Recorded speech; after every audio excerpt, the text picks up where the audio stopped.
and I'm ready to tell you what I think. First, big thanks to our friends at Best Buy Mobile who are hooking us up with 1, 2, 3, 4 Kins, 2 of the 1s, 2 of the 2s to give away to you over on Phone Dog's One Pod Bandit. Best Buy working, no mail-in rebates. Best Buy working, Best Buy Mobile. Best Buy Mobile, no mail-in rebates. You go in there and you pay for the phone, and that $100 mail-in rebate, that's just incorporated in the price you pay at the register. So you don't have to wait 68 weeks to get a debit card and all that. You just get, it's just shit. You get $100 off right there. All done. Best Buy Mobile. The Kin Studio backup. All of these, every time you take a picture, take a video, send a message, make a phone call, it all gets backed up onto Kin Studio. You can look at it in the web timeline view. And what's pretty cool about this system is that these full 8 megapixel photos get offloaded, they get backed up to Kin Studio and replaced with lower res versions optimized for the phone. So you're not eating up your 8 gigs of storage or 4 gigs on the Kin 1. So that's kind of a cool system. And then if you want to send the full resolution photo, if you want to print it or download it to your computer or share it with a friend or something, you go onto the Kin Studio app or the Kin Studio website, your own personal Kin Studio, you can share it that way. So that's kind of a cool feature, I think. You can do pinch and zoom, pinch to zoom, with the photos. The screens on both of them, they're not, the 800 by 400 super high res screens that some of the top-end smartphones have, but they're capacitive touch. They work quite well. This leads me to one of the cons, which you can see some of these photos I took came out pretty blurry, and that has to do with the ergonomics of the phones. So both of these phones have dedicated camera buttons. On Kin 2, it's up here on the upper right corner. On Kin 1, also on the upper right corner, just a different phone shape.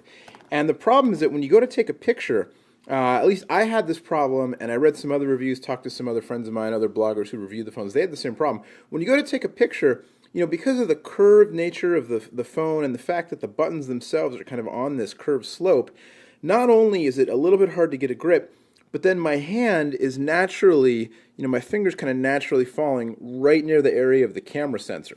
And it's actually worse on Kin 1 because I have kind of large hands. And so if I'm holding it two-handed especially, forget about it. My fingers are right there. If I have one-handed, it's a little bit easier, but then if it's open and I'm trying to grip it, it runs that risk. So it's not like every time I grab it, I'm covering the thing up, but it was enough that I wound up getting some shots. My finger got in the way, and then I tried to move my hand, and then just getting a grip on it was kind of hard, and had a tendency to take blurry photos. Again, you might be thinking like, well, it's not that hard, but I don't know. I had problems. I think also because of actually pressing the button and the way, especially if you have the phone, open on either phone to actually reach around and press the button. I don't know. It's one of those things that I think if you own the phone, you'll get used to. But annoying enough that, like I said, some other bloggers as well I talked to, some folks who had the device early, had the same issue. A bunch of photos came out blurry. Once I was able to kind of, get the phone steady and take a steadier shot, you can see the results not too bad. It is 8 megapixels. It's not going to replace your point-and-shoot camera, but, pretty good. Color's decent.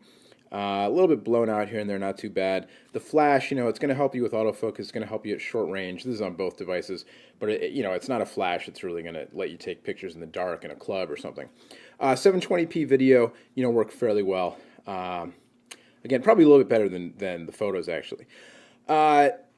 So that's a little bit of a con. Another con is that you can't actually adjust the rate that your loop, your feeds here, your social network feeds and your RSS feeds, that they get updated. It's roughly 15 minutes. It's not a push system, it's a pull system, so just every 15 minutes, on either device, it checks for your latest updates. And there's no way to change that interval. So, I don't know, I feel like if you're on, if you're looking to get a phone on Verizon and you're a Facebook addict or, a Twitter addict or whatever, a Palm WebOS device or a Google Android device is going to give you, a little more versatility over how you want to manage your networks there.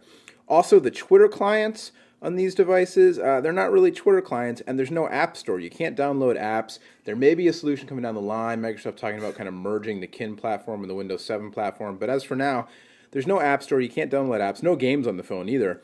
But if you want to, if you want to update Twitter, that's it. You can do an update, and you can choose Facebook, Twitter, both, but there's no retweeting. There's no at replies, there's no direct messaging, nothing like that. You have to go to the Twitter mobile site, which you can do. It's just, I don't know, they're talking about generation uploader and they're integrating Twitter into the operating system. And like I said, you see WebOS, you see Google Android, with much deeper integration. The operating system, the Loop, it is what it is, the giant icons, and it's cool the way that the people who you actually get information from and you interact with more, they kind of float up to the top, and that's kind of neat. The Spot, it's kind of cool, but it's also, I don't know. So I'm going to drag Philip Byrne here, another mobile blogger. I'm going to drag him to the Spot, his Twitter update. I'm going to go to the Spot, and then I can choose. I can upload this to somewhere, to Facebook, right? I can't retweet it, but I can upload it to Facebook, or I could send it to people via text or text, MMS, or email. And it's kind of cool. It's a neat interface. It comes down to, do you really like the interface? Do you like the way the Loop looks and the whole thing with the Spot? The Kin Studio is a great feature. Is that worth it enough to you? And is this just going to do it and you like the look and feel of the device? And especially if you have a Zune and a Zune Pass, there's a lot of upside there. Otherwise, you're paying $30 a month mandatory data. That's smartphone plan data on Verizon. And again, for that kind of money, $49.99 or $99.99 up front, plus your minutes, plus $30 a month data, you're looking at your choice of smartphones. And there are some really nice smartphones right now available on Verizon. So you're going to get more flexibility that way. It's a matter of aesthetics and taste. And, Verizon and Microsoft have said, or I guess Verizon said, the data is justified because of the Kin Studio and the automatic backup. And that is a very cool feature. It's really, though, it's up to you to decide, does that justify it or not. A couple other things really quick. I said voice quality is pretty good.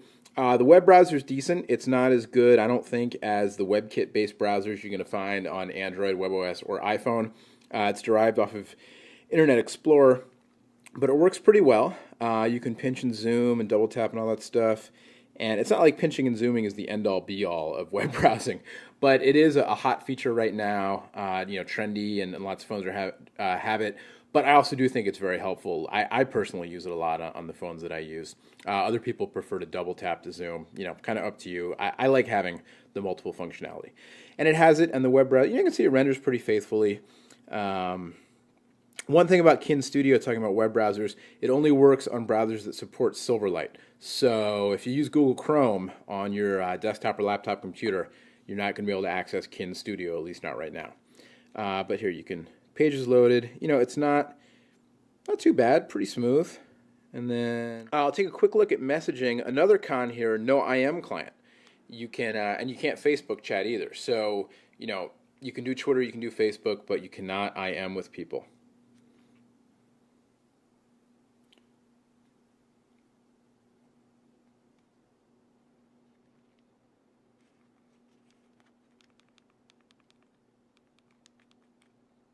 So the messaging client, pretty straightforward. And when you send people a message, so here's the message, and this is an invalid number, so it's going to give me a message back, so you can see how it works. We'll send a message, and there it goes. And it's threaded, so there's my icon, my avatar. That's pulled from my Twitter feed, actually. And it sends the message, and then when you get a message back, we'll actually go to the home screen here so you can see it. So then when you get a message, you get this little balloon that pops up on whatever screen you're on. And that's kind of nice. It's colorful. You might think it's not nice. You might think it's a little too chaotic. But I think it's kind of cool. And, you can tap on it to go to the messaging client, or you can just hit the X to dismiss it. Now, you don't get, an Android or WebOS style notifications bar kind of thing happening.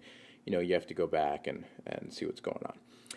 Anyway, so there you go, kind of a quick tour around, kind of take this, look at the unboxing videos, check out my written reviews if you want, and I'm not saying that to make you, give PhoneDog more page views or video views. I'm just saying there's a ton going on here. It's a brand new platform that we haven't seen before.